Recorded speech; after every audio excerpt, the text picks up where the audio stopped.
Hi everybody, this is Vladi Kunova, and we've got beautiful Maria Steuer here. We're back with the weekend parenting advice. Hi Maria, are you well? Hi, Vladi. Yes, I am. And you? Yeah, very good, thank you. Today, I'm going to ask you a question, and I'm going to tell a little story, which I went back home to Slovakia to see a family, and my parents have a mountain cottage, which is like in the middle of nowhere, like 7 kilometers around, no shops, nothing. You have to bring everything out there, which is a place of freedom. So kids obviously were like exploring to the highest possible levels, and they were going in between kind of like an old wooden storages which were connected, but you could kind of hold on to that, and I don't know how do you call that in English, exactly, but you kind of like move yourself on that little ladder to get to the other point. Obviously, I knew that because as a naughty child, I used to do that. I shouldn't say naughty child, as an exploring child, I would do that. And I've kind of saw them at one of the buildings, reach the top, but they would have never thought of getting the ladder, landing it in the other part, and actually getting across. Now, by me going don't, I didn't actually say don't, but I said to them, but I would really appreciate if you didn't get, yeah, I did say don't put the ladder across and don't jump, because when I used to be little, I fell down and broke my hand, or half broken my hand. And immediately they went like, oh, that's a great idea. We'll just put down the ladder and we can climb across the other building, so literally it was. And so I wanted to ask you the assumptions, like when we use the language and make an assumptions like children is going to do something. And I used to, for a short period of time, work in the Montessori environment.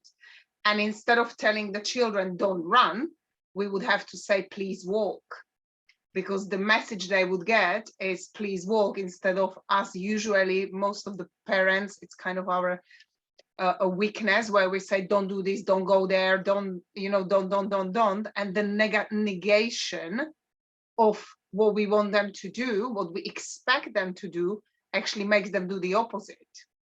So, yeah, so I wanted to talk about effective language, how we use it, and assumptions we make. So, first of all, you had two issues in your little story. One is that you said, I had the experience as a child that I half broke my head. So your experience from childhood was influencing your advice as a parent, because you didn't want them to make the same experience. So this is one thing. And the other thing is, it's really a challenge to watch the language, because we are so used to it to say don't.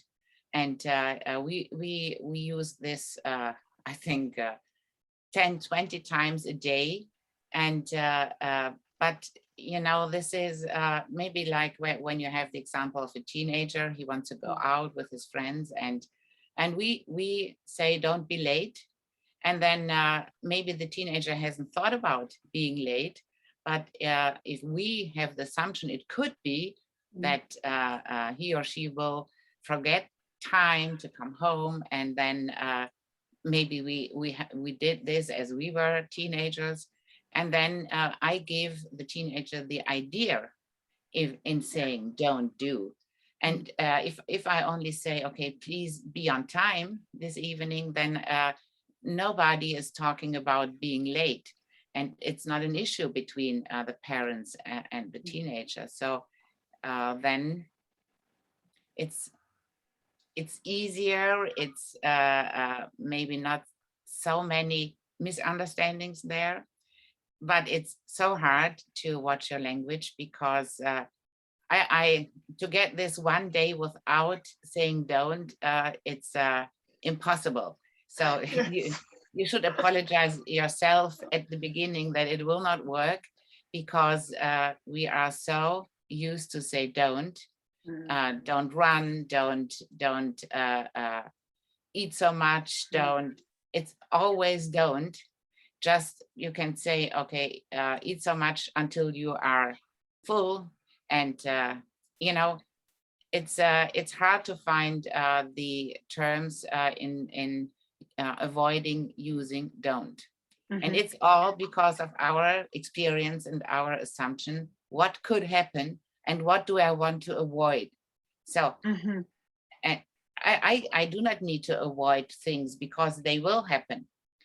This is normal when children grow up and develop, that they will make their experience, and they need to do their experience and get more.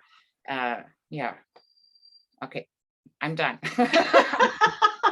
I love that. You know, it's funny because it just reminded me that I remember when Joshua was really baby, and one of the first was he used to say no before he actually said yes. And you know, like lots of moms who used to say, like, they were always like, no, no, no, no, everything was a no, no. Yeah, it's with my granddaughter, you know, the first thing she is learning is, but because the parents are asking and not leading, you know, you need to know at what age you lead the child. You know, I have the experience when I did the examination in schools, you know, you had parents who said, do you want to go home now? And they say, no. So instead of saying, now it's the time to go home, please come, you know. So it does come to the language we're using, actually. Yeah. And that's how then they communicate with us, or I mean, they literally become resistant to what we're asking them, because we're asking them the wrong questions. Yeah, we're asking them at the wrong age too. Yeah. You know, at the age of 6, when the examination is done, there is no decision from the child to stay there because the next child has to come in. So I give them a possibility to decide something that's not in their power. So I need to say, okay, now it's time to go. So I have to lead and find the balance between giving the child the opportunity to decide. Maybe, do you want to wear your red or your blue trousers? Yes. This is, they can decide, but not if the child wants to stay, because they all wanted to stay and do some more examinations with me. So, and then I had the trouble because then the child was crying when the parents said, no, it's not your decision. We have to go. You know, it's like betraying. You can decide. And if you say, I want to stay, I can say no. So why should I ask? So we need to explore and investigate where is the age border appropriate. The area where the child at the special age is able to decide, and where I can give them the decision, and where I have to lead. And then I have to encourage myself to lead, because I'm the only one who has the overview and can see, no, there is no decision for you at this point. I will go with you through this, and be sad that the examination is at the end or something like this. Yeah. So they have the empathy. Oh, I'm sorry, it is the end, but it's time for another. Yeah. And I see you really liked it to do this. And but now, you know, the next child is waiting. We need to go so that the next child can do the examination. So, and they're very smart, aren't they? They do, as long as we communicate effectively with them, they actually do understand. Yeah, and another thing is the language. You know, we do a lot of things thinking. You know, when you think in the morning, okay, today we need to go to the grocery, something like this, you are preparing yourself about this event. But you are not talking about this. You talk to your partner about this, but never to the child. And then at 5 you say, okay, now we are going. And the child, huh? So what's going on? I wanted to play, and now I'm not allowed. You should do the same, informing your child about what will happen this day. And, you know, we need to go to the grocers. You can tell it in the morning.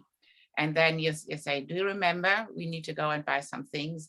And then they cooperate a lot easier, because you have to speak out your thoughts. Yes, that is a very valuable point for parents, because we assume it's okay as long as it fits our diary, but if it's effectively communicated, and also if we're older age, obviously you have expectations, you communicate that expectations, and they understand as long as it's well communicated. So it's the language. I love that advice. Thank you so much. Anything else you'd love to add?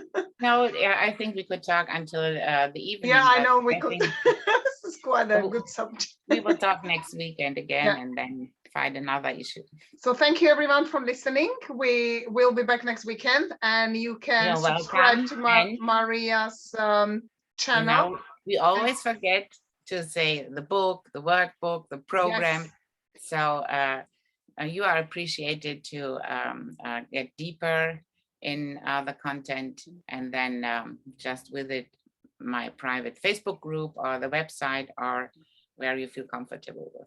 And Maria has relaunched her book, which was the Breaking the Loyalty Contract, and now it's called the Happy. Please help me here. I'm just not Your lost. childhood. Yes, your childhood holds the key. Everything starts with the childhood. Everything does start. In the beginning, there is childhood. That is true. Thank you so much. And if you need to reach out to Maria, please do. All the links are in below, and we'll see you next weekend. Thank you, Maria. Okay. Thank Have a you, beautiful Vladi. day. Bye. Bye.